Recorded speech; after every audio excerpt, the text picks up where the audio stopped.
2025 साली केंद्र सरकारने सोयाबीन उत्पादक शेतकऱ्यांसाठी 5,328 रुपयांचा सोयाबीनसाठी हमीभाव दिला होता. वास्तविक शेतकऱ्यांना ज्यावेळेस सोयाबीन विक्रीस आले त्यावेळेस 40 ते 42 रुपयाने सरासरी शेतकऱ्यांना सोयाबीन विकावे लागले.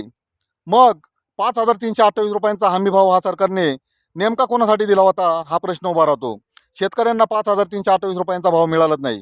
वास्तविक जर सरकारला शेतकऱ्यांना 5,328 रुपयांचा हमीभाव मिळवून द्यायचा होता तर तशी सक्ती व्यापाऱ्यांवर सरकारने करायला पाहिजे होती.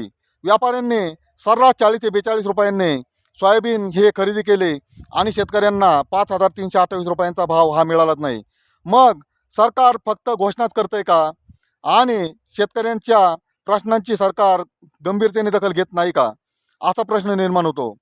वास्तविक सरकारला जर शेतकऱ्यांकडे लक्ष द्यायचं असेल तर हमीभाव केंद्रे उभी करण्याऐवजी सरकारने व्यापाऱ्यांना सक्ती केली पाहिजे की जो काही केंद्राचा हमीभाव सोयाबीनसाठी आहे त्या भावाने व्यापाऱ्यांनी खरेदी केली पाहिजे.